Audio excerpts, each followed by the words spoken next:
Hi, I'm Zibby Owens, the creator and host of the award-winning podcast that you're listening to right now. Thank you so much, called Moms Don't Have Time to Read Books. It is a daily podcast, 365 days a year, and each day we talk to an author about all of the things related to their career, their book, their life, and more in 30 minutes or less, because who has time? I am now an author myself, although I wasn't when I started this podcast, and you can get my new memoir, Bookends, a memoir of love, loss, and literature, wherever books are sold starting July 1st, and my children's book, Princess Charming. You can learn more about me at zibbyowens.com, but really you're here to learn more about the authors, and that is what we're going to do. Also, be sure to check out all the other podcasts in the Zcast Podcast Network. You can learn more at zcastnetwork.com and definitely check out those shows as well. Richard Roper is the author of When We Were Young. He is a nonfiction editor at Headline, an imprint of Hachette, UK. He lives in London and is the author of Something to Live For. Welcome, Richard. Thank you so much for coming on Moms Don't Have Time to Read Books to discuss When We Were Young, a novel. Thanks for having me. It's my pleasure. Okay, can you please tell listeners what your book is about and what inspired you to write it? And I'm sorry, these are those questions you've probably answered a million times, but I do think it's useful for listeners to hear and get a framework, and then we can dive in. No, it has to be done. Yes, the idea for the book came from a few years ago when I decided to go on holiday by myself in England, and I wanted to do something vaguely adventurous that involved walking, but I love walking, but I've got a terrible sense of direction. So the one idea that appealed to me was the idea of following something called the Thames Path, which is a walk that you can do from the source of the Thames River in England in Gloucestershire, which goes all the way from Gloucestershire right to the heart of London. And I thought, well, if I can, even I shouldn't be able to get lost by walking by a river, even though I managed it a couple of times. And I did it by myself for the most part, but then I had a couple of friends come and join me halfway along, two male friends of mine. And as with many conversations with my male friends, 90% of it was complete nonsense, but there was also something about, I think, walking and being quite contemplative and out of our natural habitat, which meant we sort of opened up a little bit to each other. So, and within that came lots of conversations about the fact that we turned this grand old age of 30, shockingly, which had always seemed like it was a million years away, but there we were. And we began we talked about the fact it's the first time really you kind of reflect on a certain time of your life. So we were talking about our youth and how long ago it seemed that we were kind of kids mucking around. And so the germ of an idea started there really. And what came from it is the book where the two main characters, Theo and Joel, who have just turned 30, but are living wildly different lives. And they had, when they were kids, when they were about 15, they'd made this promise to each other that when they turned 30, they would, whatever they were doing in their lives, they would meet up and walk the Thames Path together from the start in Kemble, where they live, all the way to London. But something along the way has made them fall out fairly drastically. So when Joel turns up on Theo's doorstep to get him to join up for this walk, Theo really isn't having it because of something that happened in their past. And the book is about exploring their friendship and this journey that they do eventually go on. And yeah, it's about whether they can kind of right past wrongs. And it's really a kind of big journey into nostalgia, I think, at its heart. Well, I'm relieved that it was not inspired by your parents kicking you out of the shed on their property. No, although, I mean, yeah, I'm sure I did live at home for a fair few years. I'm sure that was always at the back of my mind. So were you kicked out at some point? You can be honest. No, I wasn't. I think there was probably an element of my dad it would occasionally drop into the conversation things like, well, we should ask you to start paying rent soon. Ha, ha, ha. And then I thought, oh, that can only be so funny for so long before then eventually I am going to get a letter under the bedroom door, very formally, dear Richard. So I decided to, luckily I got a job in London. So the sort of decision was made for me that I had to leave. And your job, so did you start as an editor? So what happened after that? Yeah, so I started as an editorial assistant at a publishing house in London and kind of learn how to be an editor. I was working and still do work in nonfiction. So these days I work on a lot of memoirs and narrative nonfiction, but I'd sort of, and I have to say, I always feel quite guilty when I listen to interviews with authors, fiction authors, where they talk about always having this dream since they were 5 to write this, the great epic novel. And I never really did, partly because I just didn't think it was possible. I didn't think I was the sort of person that could ever do that. But working in publishing, I got to sit alongside fiction editors and hear them pitching books. And obviously I read more than I'd, ever thought possible. I was just constantly seeking out new books. And so I just started sort of almost behind my own back, doodling in a way with ideas and writing short stories. And then the writing just grew from that until eventually I thought, oh, I'm 20,000 words into a novel here. And then it sort of took off from there, really. Wow. I mean, you could definitely learn a lot from reading a lot of books. Oh, yeah. For sure. I was just telling someone, I actually have a memoir coming out soon. And I was like, well, I tried to just use like every trick of the trade that I could think of to make the pages turn as fast as possible. There's not just one thing, but it's like, once you've read enough books, it's like, that's working, that's not working, that always helps, that doesn't help. So you can't help but soak it up. Yeah. I mean, that is if I ever get asked about advice for people trying to write books, it's read is number one at the top of the list, and I still do it now. If I'm having a bit of a slump in the middle of a book and I just feel a bit lost with it, I take a week off the actual writing and just either go back to my favorite books or see what's exciting new ones come out. And the time I would have been writing, I just sit down and read and just get into those kind of rhythms. And I think it helps you kind of, as you say, it's all those tricks of the trade, which you can then put into practice when you're writing your own stuff. So what are some of the go-to books that you turn to when you're feeling stuck? So my favorite author is David Nichols, who wrote One Day and Us, which is a book I go back to a huge amount because it's sort of, I think that it's quite rare in your life where you find those books where you just assume that somehow it's been written for you, that you sort of go off into the universe as a sort of recipe, right, and then come back as this kind of fully formed cake. God, that's a terrible metaphor, but it is really like someone has just written this, exactly for you. And it's sort of, he's a very good writer about sort of, I mean, who knows why it appeals to me, but it's about, kind of beta males who listen to a lot of introspective indie music and about their, and there's always a love story at the heart of it. And it's, whenever I'm writing, I'm trying to, to sort of emulate him, and he's really my hero. So that his books, Us, One Day, The Understudy, his new one, Sweet Sorrow, is fantastic as well. So I'm always coming back to his books.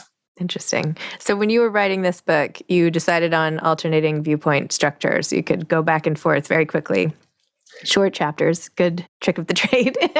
Yeah. Alternating viewpoints, and you have two very different men. So funny, though. I mean, it's like there is something about the British sense of humor that no American can capture in a novel. I don't know what it is, but I don't know if you can get it just from living there or you have to be born there, but it is this particular dry wit that I find just so awesome. I love it.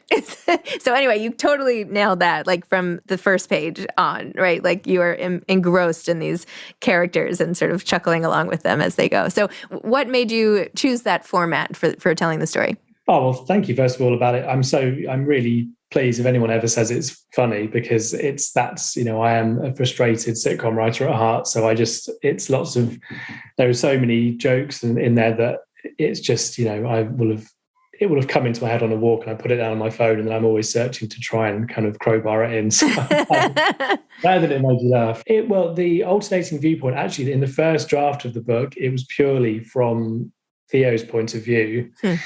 And there just wasn't something working about it. There are some fairly sort of big revelations in the book, and what I worked out from reading the first draft back in that slightly kind of deflated, oh no, it's not working at all moment, is that what there needed to be lots of sort of dramatic irony of the reader not knowing what certain things until bits are kind of revealed, but it also made it far more interesting, I hope, and it was easier to sort of raise the stakes when it was from both characters' point of view. So both of them are, in a very typically male way, are concealing things from each other, partly because they just don't know how to talk about things that have any kind of sense of emotion about them. So it was actually a way of kind of helping from a dramatic point of view, really, to have it from both perspectives. But also, as you say, short chapters. I'm a big fan of short chapters. My attention span is absolutely zero. But I love those books where you see a scene from one person's view and then immediately it snaps into another perspective where, you know, you work out exactly what, you know, what's going on from their perspective. So I'm lucky that I worked out that was the kind of the thing that needed to fix it. And I'm trying to write something new now, and it's just from one person's perspective, and it's quite tricky because I'm always wanting to go, oh, well, there's another character, I wonder what they think, but it just can't work like that. So I'm pretty sure the new one will just be from one perspective, but it was handy for when we were young to have it from both Theo and Joel. The interesting part, because I feel like most dual perspectives aren't always writing on the same scene. Like you go back and forth right there, like in the moment, which I think was really neat and different. Well, oh, thanks. Yeah, I think it's sort of, I mean, partly the fact that they are doing this journey together. So it's this long walk and they're both in completely different headspaces and almost trying to work out what the other person's thinking. And I'm always slightly obsessed with when you're with friends and you look back at a certain moment, you know, a party or whatever it is, and you can have completely different memories of it, and you obviously coming at it from a different perspective. And I think, I mean, it obviously drove me slightly insane when I was writing, because I was trying to keep there sort of, you know, a certain amount of continuity there and keep the story moving while also having them reflect on what had just happened. But it was quite fun where you know that both of them aren't really telling the truth, and you know, as soon as you as the reader know something that one of the characters doesn't, then that it's a helpful device to be able to, someone can give someone a look, and it means a whole lot more because we know exactly what the other character is expecting from them. Interesting.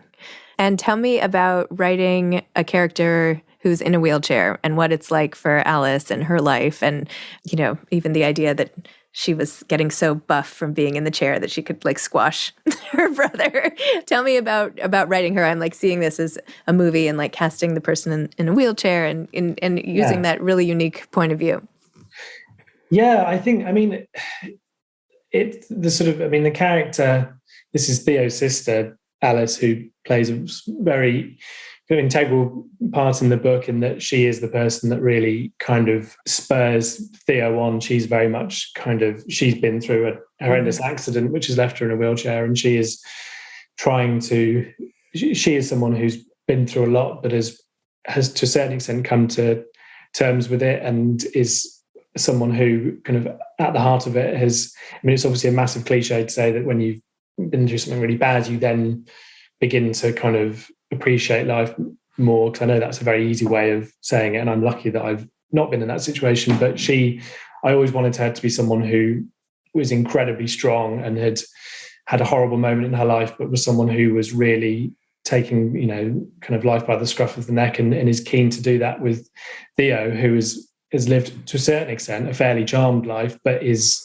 kind of held back by his own kind of obsession with the past and not being able to move forward from that. And so I just wanted her to be this character who had suffered something, but it wasn't holding her back. And at the heart of it, she's the one driving kind of everyone forward. And it's tricky to talk about anymore without giving away spoilers, I suppose. But I did want her to have this real kind of verve and zest for life, and to a certain extent be a counterpart to Theo, who is, you know, can get quite stuck and set in his ways. And she was always going to be there to try and get him out of his slump. Tell me more about this new book you're writing from one perspective. What else can you say about it? Well, I'll give you the inspiration for it. It's very early days, but the inspiration for it came where on one of the first trips away I did out of whatever lockdown we were in at the time. So it was felt very new to be getting on a train and going anywhere. And I was in York and I was listening to, in kind of classic writer mode, just eavesdropping around everyone who I was in a restaurant at the time, and I was just listening to conversations going on at other tables. And there was this huge drama that happened where a couple were complaining to the waiters about some trivial thing that had happened with their food. And I was just watching this conversation go back, where I could see the waiters going back to their little back room and talking with each other, and then coming out and talking to this couple who then fired some new complaint at them in a very polite British way. And I got kind of obsessed by the idea of, because I just knew that what was going to happen was this was going to end up on TripAdvisor or one of those websites where someone leaves reviews. And I just got obsessed with it. And sure enough, the next day, this incredibly long review appeared mentioning all sorts of things like the Weights and Measures Act of the UK in 1956 and all of this. So I just thought there is an idea here in someone who runs an establishment of some sort who finds themselves getting these reviews. And I'll kind of leave it there, but that was the germ of the idea. And he ends up seeing a review from someone who he's not seen him for a very long time. And then much like when we were young, a quest ensues where he is trying to kind of go on an adventure of his own to track this person down and work out why they left him this review. Interesting. I've literally never left a restaurant review. Have you? No. I mean, I think the thing I find it fascinating is that the vast majority are either 5 stars saying this is the greatest meal I've ever eaten, or 1 star saying you've ruined my life and I will never eat food again. And I mean, it's my favorite thing to do now because I can call it research for the book. But if you look at a TripAdvisor review, say for the Eiffel Tower or something, and you'll just get, all the 1-star reviews just going, well, it's just rubbish. It's not as tall as I thought, or it's, it was raining that day, so 1 star. And I just want to know everything about that person. I want to shadow them the day, see what their lives are like, because it's just extraordinary. Oh my gosh. The only reviews I really pay attention to are on places like Goodreads or something. And somebody left a 2-star review recently on something. And I was like, I kind of want to write this person and be like, did you hit the wrong thing? Because everything you said was really nice, but then you put 2, like maybe you got it backwards. Like, could I reach out? Like, yeah. Oh, I definitely, and for my first book, I think I had a 1-star review, and obviously my heart sank. And then I looked at it, and it was clearly someone who, as you say, had just got it, because it was a brilliant review. I was very lucky. They'd written a very nice thing, but they, for some reason in this day and age, hadn't worked out the very complicated star system. So I then thought, am I going to try and get in contact with them? And then it turns into I become a stalker at that point, outside their house going, can I just talk to you about this review you left? I know I live 100 miles away, but I just had to come and see you and explain. Yeah, you can drive yourself mad with the reviews, I think. Actually, it would be kind of funny if like all authors took like a moment to post a video, maybe like one like review day or something, like hashtag 5 stars, and like everybody who's written a book goes on and says, okay, just to explain this a little better, when you go on, it is very important to us that you click 5 stars. Here's how you do it. And we do like a share screen, and then like everybody shares the video. Maybe it would help with reviews. Yes, if we all club together, and then we can do it. We can sort of do it on a billboard, maybe Times Square or something, just so wouldn't that be so funny? Great. Help authors. And then just like 5 stars in a row. Save publishing. Which authors' memoirs have you worked on, and nonfiction stuff? Like, who are some of your authors? I work on I've got it's a very British focused list, I suppose. So I work with lots of comedians. There's a comedian called James Acaster, who I feel is possibly starting to get a bit of a profile in the US. He's been on the Seth Meyers show at least once. I think he's coming on again soon. And lots of musicians. I'm publishing a book by Dave Davis, who's the guitarist in the Kinks.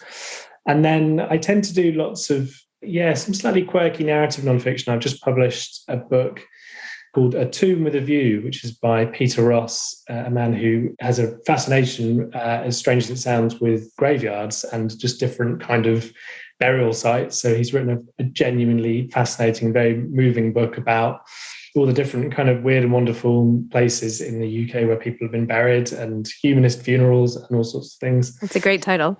Yeah, it's fantastic. I mean, I was sold then. Great title, So it's an eclectic list of stuff that I do. Interesting. Love it.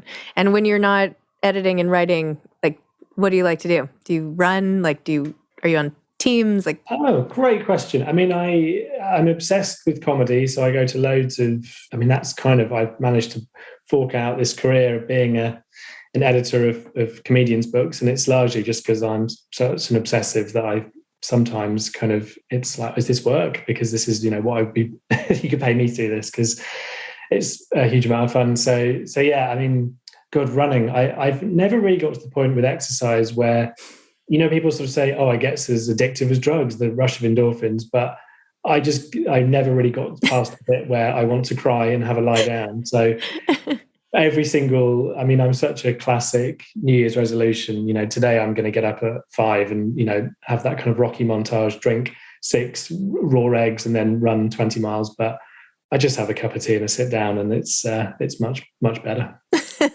You should. I just did an event with Gretchen Rubin, who wrote a book called The 4 Tendencies.